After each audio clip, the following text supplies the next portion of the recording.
šiandieną aš noriu padaryti tokią įžangą į apskritai į testamentus, ar ne, kas yra Naujasis testamentas, kodėl yra Senasis ir Naujasis testamentas.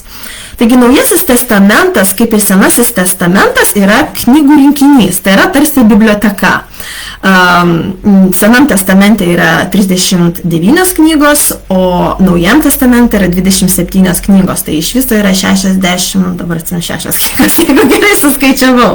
Tai yra tarsi biblioteka, tarsi knygos sudėliotos jūsų lentynoje, 66 knygos. Ir Naująjį testamentą sudaro 27 knygos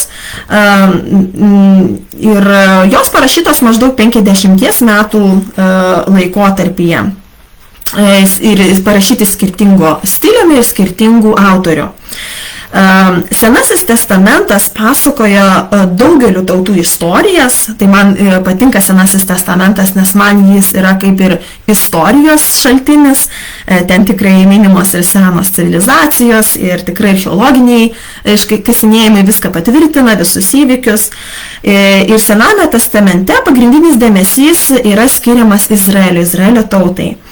O Naujasis testamentas iš esmės skirtas vienam ypatingam Izraelio tautos atstovui, tai yra Jėzui Kristui.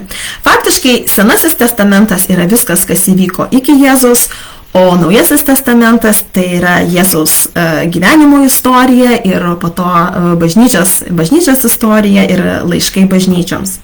Žodis testamentas reiškia sutartį arba sandorą. Senasis testamentas pasakoja apie Dievo sandorą su Izraelio tauta, su žydais.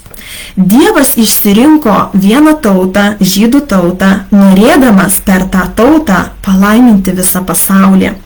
Ir žydai turėjo laikytis Dievo duotų įsakymų ir būti jam ištikimi. Žydų tauta ir Dievo sandora su žydais buvo sudaryta tam, kad jie būtų tas šviesulys pasauliui, kad žmonės žiūrėdami į jų gyvenimo būdą, į jų kultūrą, kaip Dievas jiems pasakė gyventi, jie matytų Dievą, koks Dievas yra. Dėl to Dievas, tos visos sandoros senoji yra labai griežta, nes jie turėjo to laikytis ir žmonės, matydami jų gyvenimą, turėjo matyti, koks yra iš tikrųjų Dievas.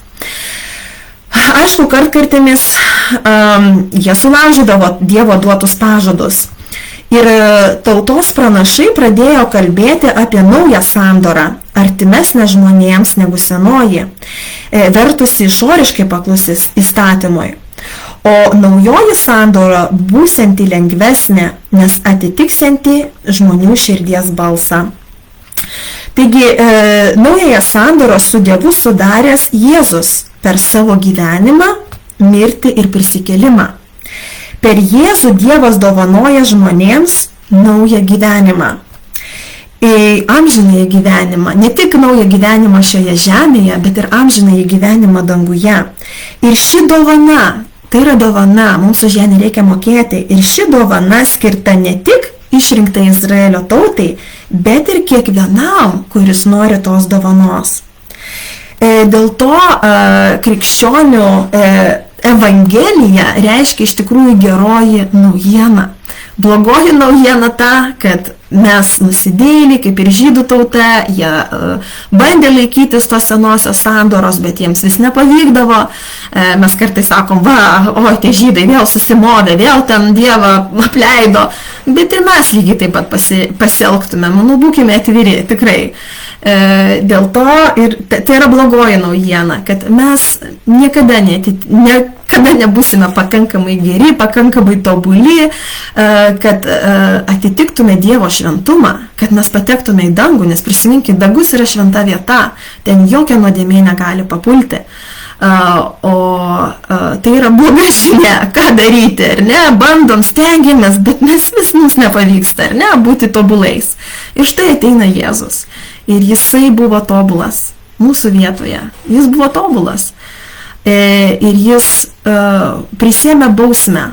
Nes Dievas yra teisingas, jis turi nubausti už blogus dalykus, kurie šioje žemėje vyksta. Ne? Mes patys visą laiką trokštam teisingumo. Ir Dievas yra teisingas. Bet jis teisingas ir mūsų atžvilgiu. Ir Jėzus prisėmė tą bausmę, Dievas įvykdė teisingumą, bet jis nenubaudė manęs, Jėzus prisėmė bausmę. Ir štai jis miršta, jisai prisikėlė ir tai yra geroji naujiena, jis yra gyvas ir kiekvienas, kuris ateina pas Jėzų ir trokšta to amžino gyvenimo, trokšta naujos sandoros, jis jiems duoda dovanai. Tai štai geroji naujiena, tai reiškia Evangelija. Ir Evangelijomis vadinamosios pirmos 4 Naujojo Testamento knygos. Tai 4 viena kita papildančios istorijos apie Jėzaus gyvenimą, parašytos skirtingų autorių ir turėjusios skirtingus tikslus ir požiūrius į Jėzaus istoriją. Apaštalų darbai eina po Evangelijų. Naujajame testamente, tai yra Luko Evangelijos tęstinumas. Lukas parašė Luko Evangeliją ir jis parašė apaštalų darbus. Tai yra jisai pratęsė, kas įvyko po to, kai Jėzus prisikėlė ir nužengė į dangų. Čia pasakojama, kaip Jėzaus sekėjai paskleidė gerąją naujieną už Jeruzalės ribų, po graikiškai kalbėjusias rytų šalis ir Romos imperiją. Ir kaip sekėsi pirmai bažnyčiai gyventi pirmiesiams krikščionims, pirmiesiams tikintiesiems. Šio krikščionybės etapo svarbiausias veikėjas yra apaštalas Paulius. Paulius nepriklausė 12 pirmųjų Jėzaus apaštalų. Ir Paulius buvo iš tų, kurie nuožmiai persekiojo pirmuosius krikščionis. Ir jisai tikrai buvo labai aršus persekiotojas, jisai buvo už krikščionių žudymą ir pritarė krikščionių žudymui, kol jisai pats nesusitiko asmeniškai Jėzus ir Jėzus apvirtė jo gyvenimą aukštinkojam. Ir toks paradoksas, jisai tapo vienas iš nuostabiausių misionierių ir Jėzaus liudytojų. Tas, kuris norėjo nužudyti krikščionis, vėliau ėjo ir liudijo apie Kristų. Po apaštalų darbų eina laiškai. Tai 13 laiškų autorystė priskiriama tam pačiam Pauliui. Kiti parašyti, ir tie laiškai yra skirti pirmiesiams krikščionim, pirmosiams bažnyčiams, ir tuose laiškuose kalbama kaip apie įvairius gyvenimo atvejus, kaip dėl santokos, kaip dėl darbo, kaip dėl vaikų, kaip dėl bažnyčios tvarkos ir visų šitų dalykų, nes Dievas siunčia pamokymus pirmosiams bažnyčiams ir aišku mums gyvenantiems po 2000 metų. Paskutinė knyga yra Apreiškimas Jonui. Ir Apreiškimas Jonui priklauso apokaliptinės literatūros žanrui. Ir ten kalbama apie būsimąją galutinę Dievo pergalę. Ir šis kūrinys yra Apreiškimo knyga, tai yra tarsi paguoda, skirta tikintiesiems, kurie gyvenam, mes dabar visi gyvenam blogio valdomame pasaulyje. Ir paskaitos Apreiškimo knygą mums tikrai yra didelė viltis, kad Jėzus sugrįš, jis įvykdys teisingumą ir pagaliau mes gyvensime pasaulyje be nuodėmės ir Jėzus ateis ir įvykdys galutinę pergalę. Naujajame testamente yra 4 evangelijos, kaip aš minėjau, Evangelija pagal Matą, Evangelija pagal Morkų, Evangelija pagal Luką ir Evangelija pagal Joną. Jums galbūt kyla klausimas, kam reikalingos 4 evangelijos? Juk pakaktų vienos. Juk kiekviena evangelija faktiškai kalba apie tuos pačius įvykius. Bet juk kiekvienas žmogus, pavyzdžiui, stebėdamas tą patį įvykį iš skirtingo kampo, atskleista įvykį skirtingų kampų, iš to kampo, iš kurio jis žiūri. Kiekvienos iš 4 evangelijų yra savita specifika. Tai tarsi 4 Jėzaus portretai nupiešti skirtingų menininkų. Kiekvieno iš menininko yra savita technika, savitas braižas. Pavyzdžiui, impresionistas nupieš peizažą vienokiu stiliumi, o siurrealistas visai kitokiu. Kiekvienas iš šių autorių tą patį Jėzų piešia iš skirtingo rakurso, naudoja skirtingas spalvas, piešimo techniką, pabrėždami ir atskleisdami skirtingas Jėzaus puses. Evangelija pagal Matą yra pirmoji, bet daugelį skaitytojų ji atrodo pati sudėtingiausia, ypač dėl ilgo Jėzaus genealogijos sąrašo. Aš atsimenu, mums mokykloje reikėjo perskaityti Seną ir Naują testamentą ir aš atsiverčiau Naują testamentą ir aišku, Naujam testamente pirmoji yra Mato Evangelija. Ir tu atsiverti pirmą skyrių ir ten yra didžiausias genealogijos sąrašas ir tu ten skaitai tuos vardus, tau liežuvis neapsiverčia ir tu, kam čia, mečiau tą Evangeliją, laugavo, kokia čia nesąmonė, kaip čia neįdomu, Tai va, dažniausiai tai ir išgąsdina žmonės. Būtent tas sąrašas. Ir aš atsimenu, kai aš priėmiau Jėzų kaip savo gelbėtoją, man tiesiog Dievas atskleidė, aš visai kitaip priėmiau visą Evangeliją ir tai buvo pirmoji Naujo testamento knyga, kurią skaičiau ir aš skaičiau ją su didžiausiu įsidėgymu. Tiesiog ją visą valgiau ir man buvo tikrai įdomu ir tiesiog Dievo žodis keitė mano gyvenimą ir požiūrį daugelį dalykų. Taigi, Mato Evangelijoje svarbiausia atskleisti Naujo testamento ryšį su Senuoju. Juk tuo metu, kai gyveno Jėzus, Naujo testamento dar nebuvo, jis dar nebuvo parašytas. Ir tuo metu žydai, ir Jėzus buvo žydas, ir jo pirmieji apaštalai buvo žydai, jie naudojasi Senuoju testamentu.